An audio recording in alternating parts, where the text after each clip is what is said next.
Hi, good morning, Nathan Goodrich, Operations Section Chief with Northwest Team 3 with your morning update on Labor Mountain.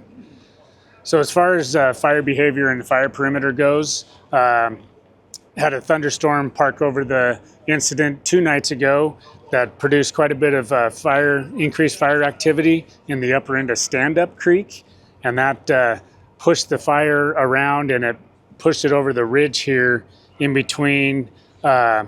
Actually, this is a little bit over here, pushed it over this ridge here in between Stand-Up Creek and Beverly. And so this perimeter is actually kind of comes about over to here a little bit and then up into the top part of here. So in future days, we'll show that perimeter growth on the map. Not very far over the top, but still did kind of creep down over into the side of Beverly. So the crews have been working this 112 spur in Beverly, making sure that's all prepped and ready to go. Working on the 9737 all the way up to Teanaway.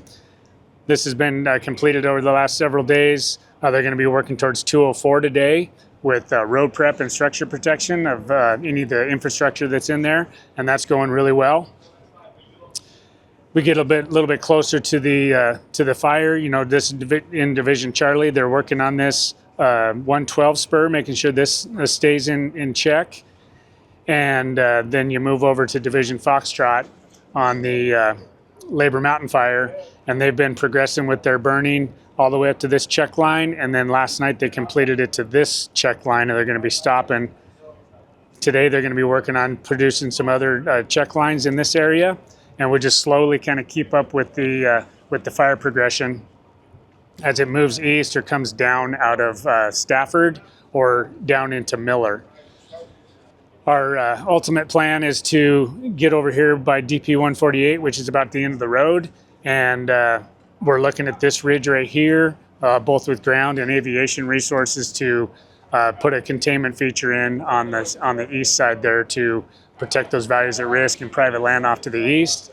And so we're going to be working on that over the coming days. This fire hasn't really wanted to come down in here a whole lot, and we've been using aviation to kind of hold that up, but this is our next viable option off to the east that we're going to be looking at. As you move up into Gulf proper, this fire that we've talked about over the last little bit has moved down to this fork of NTN Creek a little bit more. I'd say it's probably 10 acres, but still stuck up in the very top part of this drainage. So it's other than that, there's nothing on the other side of the ridge there, so that's looking pretty good.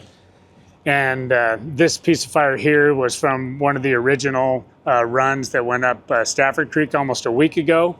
That's still pretty much hanging up in there. And then I mentioned this more recent growth in the upper end of Stand-Up Creek that again is very similar to what happened in Stafford.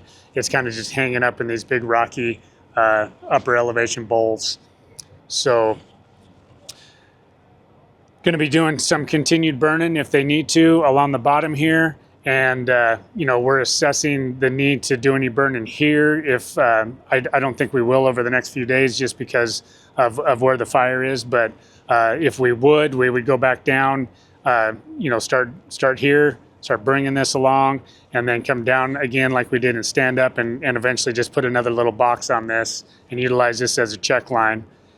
Understand this doesn't connect really to anything, and folks might be asking, why are you doing this if it's just going to keep coming to the east or to the west? But this is all still higher elevation away from the values of risk down here in this corridor, and so we just keep this away from those values and just keep it up in these upper elevations. So that's kind of the plan if we need to, is to go to Beverly, do the same thing we did here. So.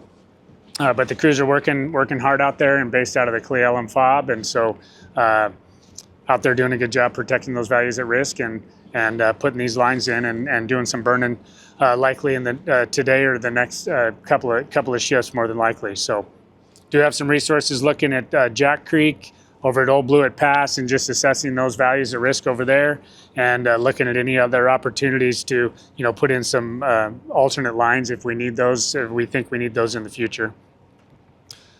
So I think that's a good wrap up of what we got going on for today, and that's your morning update for Labor Mountain. Thank you.